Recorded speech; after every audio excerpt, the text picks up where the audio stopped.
ഡ്രാക്കുളയുടെ കഥ ഒരു യഥാർത്ഥ ചരിത്ര വ്യക്തിയിൽ നിന്ന് പ്രചോദനം ഉൾക്കൊണ്ടതാണ് എന്ന് നിങ്ങൾക്കറിയാമോ?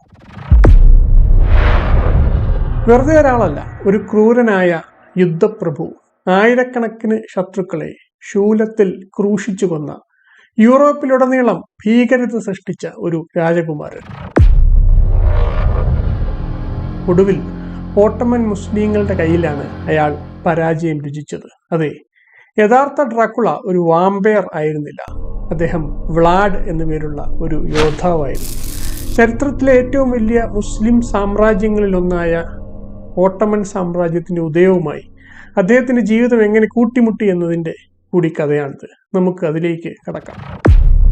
1400കളുടെ തുടക്കം. ഓട്ടോമൻ സാമ്രാജ്യം അതിവേഗം വളർന്നുകൊണ്ടിരിക്കുന്നു. അനത്തോളിയയുടെയും ബാൽക്കണിന്റെയും ഏറെയും ഭാഗങ്ങൾ അത് കൈവശപ്പെടുത്തിയിരുന്നു.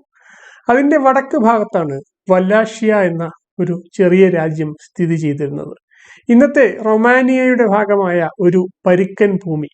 ഓസ്ട്രിയൻ ഭരണത്തിൽ നിന്ന് വേർപിരിഞ്ഞ വല്ലാഷ്യ രണ്ട് ഭീമന്മാർക്കിടയിൽ കുടുങ്ങി. പടിഞ്ഞാറ് ക്രിസ്ത്യൻ ഹാബ്സ്ബർഗുകളും തെക്ക് മുസ്ലിം ഓട്ടോമന്മാരും. അതിജീവിക്കാൻ വേണ്ടി വല്ലാഷ്യക്കാർ ഒരു കരാറിൽ ഏർപ്പെട്ടു. 1415 ഓട്ടോമൻ സാമ്രാജ്യത്തിന്റെ ഒരു സാമന്ത രാജ്യമാകാൻ അവർ സമ്മതിച്ചു. എന്നാൽ സംഘർഷങ്ങൾ എപ്പോഴും പുകഞ്ഞുകൊണ്ടിരുന്നു. ഒരു തവണ ഓട്ടോമൻ ഓസ്ട്രിയൻ യുദ്ധത്തിൽ ഓട്ടോമൻകാർ പരാജയപ്പെട്ടു.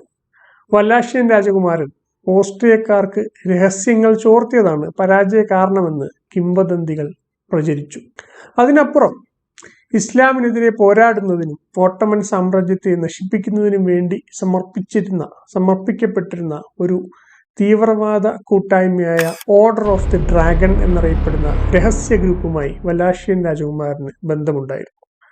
ഓട്ടോമൻ ജനത അത് നിസ്സാരമായി കണ്ടില്ല. ഓട്ടോമൻ ഭരണകൂടം അത് നിസ്സാരമായി കണ്ടില്ല. സുൽത്താൻ രാജകുമാരനെ വിളിപ്പിച്ചു. അദ്ദേഹത്തിന്റെ 2 ഇളയ ആൺമക്കളായ വ്ളാഡ്, റാഡു എന്നിവരോടൊപ്പം കൂടിക്കാഴ്ചയ്ക്ക് ശേഷം രാജകുമാരന് മാത്രം നാട്ടിലേക്ക് മടങ്ങാൻ അനുവാദം ലഭിച്ചു. മക്കളായ വ്ളാഡ്, റാഡു എന്നിവർ ഓട്ടോമൻ കസ്റ്റഡിയിൽ തുടർന്നു. അവർ കൊട്ടാരത്തിൽ മറ്റു കുലീനരായ കുട്ടികളോടൊപ്പം രാജകുമാരന്മാരോടൊപ്പം വളർന്നു. വിദ്യാഭ്യാസം നേടി അവരുടെ ഒപ്പം പഠിച്ച കുട്ടികളിൽ ഒരാൾ മെഹമ്മദ് ആയിരുന്നു. അതെ, പിന്നീട് കോൺസ്റ്റാന്റിനോപ്പിൾ പിടിച്ചെടുത്ത സുൽത്താൻ മെഹമ്മദ്. പിന്നീട് വല്ലാഷ്യയിൽ വെച്ച് അവരുടെ പിതാവ് കൊല്ലപ്പെട്ടതോടെ സിംഹാസനം ഒഴിഞ്ഞു കിടക്കുന്നതായി കണ്ട് ഓട്ടോമന്മാർ 2 സഹോദരങ്ങളെയും തിരികെ പോകാൻ അനുവദിച്ചു. ഓട്ടോമൻകാരുടെ സഹായത്തോടെ അങ്ങനെ വ്ളാഡ് അധികാരം ഏറ്റെടുത്തു. എന്നാൽ അത് ഏറെക്കാലം നീണ്ടു നിന്നില്ല. താമസിയാതെ ഹംഗേറിയൻ സൈന്യം വീണ്ടും ആക്രമണം നടത്തി അദ്ദേഹത്തെ വല്ലാഷ്യയിൽ നിന്ന് പുറത്താക്കി. സുരക്ഷ തേടി 2 സഹോദരന്മാരും വീണ്ടും ഓട്ടോമൻ സാമ്രാജ്യത്തിലേക്ക് തന്നെ മടങ്ങി. ഈ ഘട്ടത്തിൽ അവരുടെ പഴയ സഹപാഠിയായ മെഹമ്മദ് സുൽത്താനായി കഴിഞ്ഞിരുന്നു. ചരിത്രത്തിലെ ഏറ്റവും വലിയ സൈനിക നീക്കങ്ങളിൽ ഒന്ന് അദ്ദേഹം ആരംഭിച്ചു. 1453 മെഹമ്മദ് തന്റെ സൈന്യത്തെ ബൈസാന്റിയൻ സാമ്രാജ്യത്തിന്റെ തലസ്ഥാനമായ കോൺസ്റ്റാന്റിനോപ്പിളിന്റെ കവാടങ്ങളിലേക്ക് നയിച്ചു. നാടകീയമായ ഒരു ഉപരോധത്തിന് ശേഷം അദ്ദേഹം നഗരം കീഴടക്കി. അന്നു മുതൽ അദ്ദേഹം ഫാത്തിഹ് സുൽത്താൻ മെഹമ്മദ് എന്നാണ് അറിയപ്പെട്ടത്. ഈ യുദ്ധത്തിൽ മെഹമ്മദിന്റെ വിശ്വസ്തരായ സഖ്യകക്ഷികളിൽ ഒരാൾ റാദു ആയിരുന്നു, വ്ളാഡിന്റെ സഹോദരൻ. എന്നാൽ വ്ളാഡ് ചതിക്കാൻ കച്ചകെട്ടിയിരിക്കുകയായിരുന്നു. അയാൾ ഹംഗേറിയക്കാരെ സമീപിച്ചു. അതെ, മുമ്പ് തന്നെ പുറത്താക്കിയ അതേ ആളുകൾ. എന്നിട്ട് അവരുമായി അയാൾ ഒരു കരാറിലെത്തി. നിങ്ങൾ എന്നെ പിന്തുണയ്ക്കുകയാണെങ്കിൽ ഞാൻ ഓട്ടോമൻകാരെ ഒറ്റിക്കൊടുക്കാൻ തയ്യാറാണ്.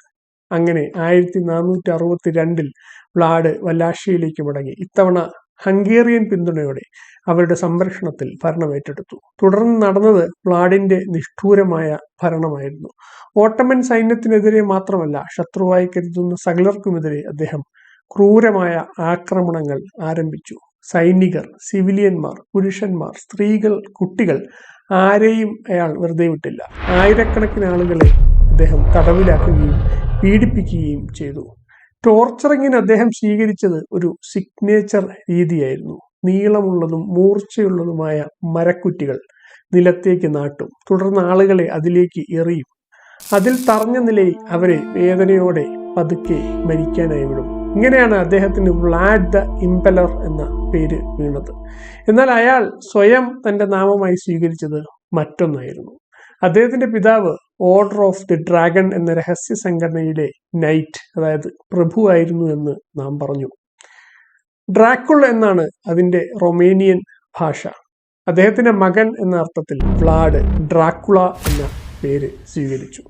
അതെ, ഇന്ന് നാം അറിയുന്ന ആ ഡ്രാക്കുള തന്നെ. കാരണം ആ പേരാണ്, വ്ലാഡിന്റെ ക്രൂരതകളുടെ നിണമണിഞ്ഞ ഈ കഥകളാണ് പിന്നീട് ബ്രാം സ്റ്റോക്കർ എന്ന എഴുത്തുകാരനെ ഡ്രാക്കുള എന്ന വാമ്പയറിനെ സൃഷ്ടിക്കുന്നതിന് പ്രചോദിപ്പിച്ചത്.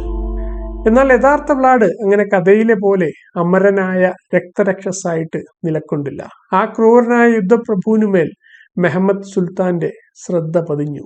വ്ലാഡിനെ എന്നേക്കുമായി പുറത്താക്കാൻ മെഹമ്മദ് സൈനിക നീക്കം ആരംഭിച്ചു. ടാർഗോവിഷ്കേറ്റ് യുദ്ധത്തിൽ ഓട്ടോമൻ ക്യാമ്പിൽ ഒരു രാത്രി മിന്നലാക്രമണം നടത്താൻ വ്ലാഡ് ശ്രമിച്ചു. അദ്ദേഹം ഏതാണ്ട് വിജയിച്ചു. പക്ഷേ എണ്ണത്തിൽ വളരെ കൂടുതലായ ഓട്ടോമാനുകളുടെ മുന്നിൽ പിൻവാങ്ങാൻ അയാൾ നിർബന്ധിതനായി. മെഹമ്മദിന്റെ സൈന്യം അദ്ദേഹത്തെ പിന്തുടർന്നു. അങ്ങനെ പിന്തുടരുമ്പോൾ അവർ ഭയാനകമായ ഒരു കാഴ്ച കണ്ടു. മരത്തിന്റെ ശൂലത്തിൽ കുത്തി നിർത്തപ്പെട്ട ആയിരക്കണക്കിന് ആളുകൾ നിറഞ്ഞ, അവരുടെ ശവശരീരങ്ങൾ നിറഞ്ഞ ഒരു വയൽ, മരിച്ചവരുടെ ഒരു വനം. മെഹമ്മദ് വീണ്ടും മുന്നോട്ട് നീങ്ങി. വ്ലാഡ് പക്ഷേ ഹംഗറിയിലേക്ക് രക്ഷപ്പെട്ടു. അവിടെ അദ്ദേഹം തടവിലാക്കപ്പെട്ടു 14 വർഷത്തേക്ക്. എന്തുകൊണ്ടാണെന്ന് ആർക്കും അറിയില്ല. ഒരുപക്ഷെ ഹംഗറിക്കാർ തന്നെ വ്ലാഡിന്റെ ക്രൂരതകളിൽ മനംമടുത്ത് കാണണം. ഒടുവിൽ അയാൾ മോചിതനായി. വർഷങ്ങൾക്ക് ശേഷം വല്ലാഷ്യയിലേക്ക് തിരിച്ചെത്തി. ഓട്ടോമൻ സൈന്യം അപ്പോൾ തന്നെ സമയം പാഴാക്കാതെ അവിടെ തിരിച്ചെത്തി. ഇത്തവണ വ്ലാഡ് ഡ്രാക്കുള പരാജയപ്പെട്ടു. യുദ്ധത്തിൽ വെച്ച് ഓട്ടോമൻകാർ അയാളെ വധിച്ചു. 1477 അത്. ഈ സമയം സഹോദരൻ റതു ഇസ്തംബുളിൽ മുസ്ലിമായി സമാധാനത്തോടെ ജീവിക്കുകയായിരുന്നു. യഥാർത്ഥ ഡ്രാക്കുള ഒരു വാമ്പയർ ആയിരുന്നില്ല. എന്നാൽ അദ്ദേഹത്തിന്റെ ജീവിതം കെട്ടുകഥകളേക്കാൾ ഭയാനകമായിരുന്നു എന്ന് പറയാം.